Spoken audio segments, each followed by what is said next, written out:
Vasco D gamma, मेरी भूख ने भारत को ढूंढ लिया। यूरोप का उबला बासी मांस खाकर परेशान हो चुका था और फिर मैंने एक ऐसे देश की तरफ कदम बढ़ाया जहां आने का हर यूरोपियन का सपना था।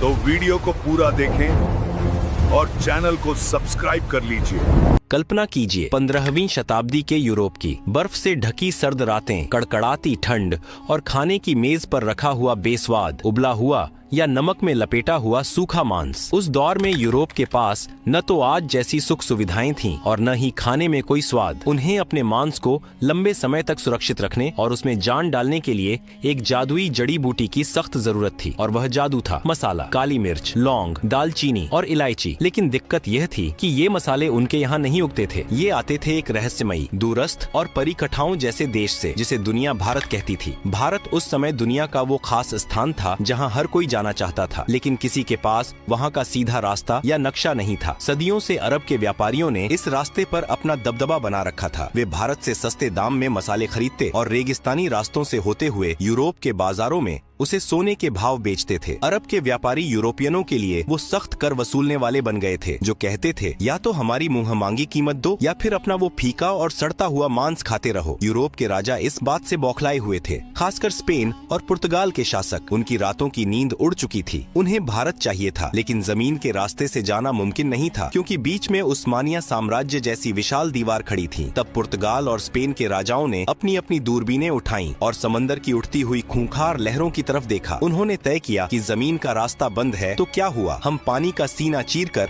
भारत का दरवाजा ढूंढ निकालेंगे। यह कोई साधारण फैसला नहीं था। आज के समय में बिना दिशा सूचक यंत्र के अनजान शहर में जाना मुश्किल होता है। जरा सोचिए, उस दौर में जब लोगों का मानना था कि दुनिया चपट्टी है। नाविकों में खौफ था कि अगर वे समंदर में बहुत दूर गए तो दुनिया के किनारे से नीचे एक अनंत खाई में गिर जाएंगे या उन्हें विशाल समुद्री राक्षस निगल लेंगे। समंदर उस समय एक ऐसा क्रूर हत्यारा था जो बिना चेतावनी दिए इंसान को लील जाता था। इन्हीं डरे हुए लेकिन लालची माहौल में पुर्तगाल से एक आदमी निकला जिसका नाम था बार्थोलोम्यू डियाज। उसने कहा, महाराज, मैं खोजूंगा भारत। वो अपनी नाव लेकर अफ्रीका के तटों के किनारे किनारे नीचे की तरफ गया, लेकिन जैसे ही वो अफ्रीका के सबसे निचले हिस्से पर पहुंचा, समंदर ने अपना असली खौफनाक रूप दिखा दिया। लहरें पहाड़ों जितनी ऊंची उठ रही थीं, हवाएं जहाज के चीथड़े उड़ाने पर आमादा थीं। डियाज की हालत खराब हो गई। उसने हाथ जोड़ लिए और कहा, भाई, मुझे नहीं चाहिए भारत, मेरी जान ज्यादा कीमती है। उसने उस जगह का नाम रखा तूफानों का अंतरीप और अपनी